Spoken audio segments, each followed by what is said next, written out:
В Молдове в сентябре зацвела сирень. Это необычное явление для этого времени года.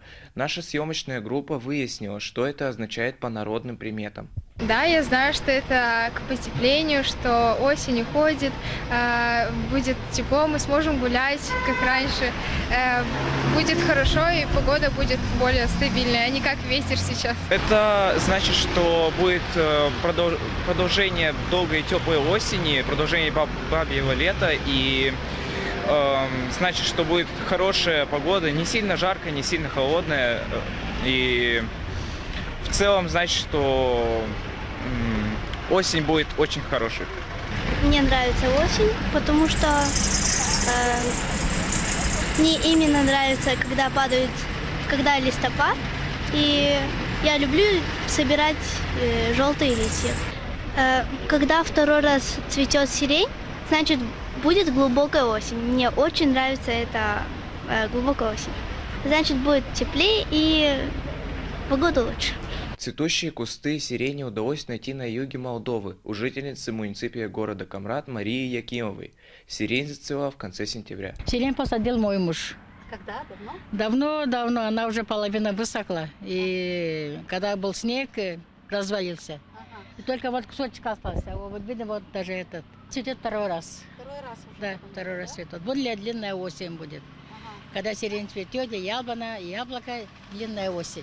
Цветение сирени подсказывает людям, какая погода ожидает их осенью. Что означает это явление? С таким вопросом мы обратились к жителям города Камрат.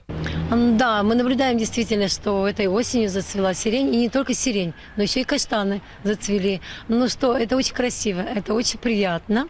Но если говорить с научной точки зрения, то это, конечно, природное явление. И с научной точки зрения говорит о том, что не должно быть так. Но по народным приметам это говорит о том, что это будет долгая осень, будет долго тепло.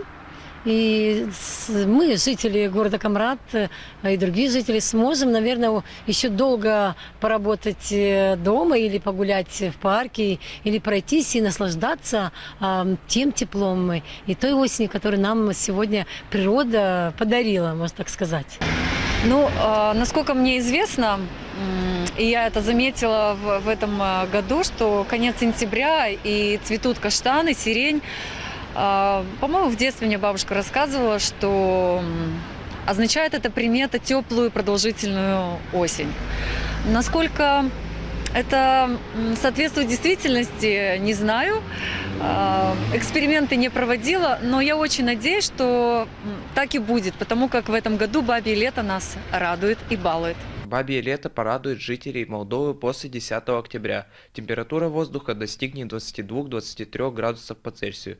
По словам инженера метеослужбы Камрат Олеси Ивановой, в течение 3 последних лет наблюдается затяжное потепление. Это метеорологи связывают с изменением климата. По их словам, из года в год в осенние месяцы погода становится жарче и суше.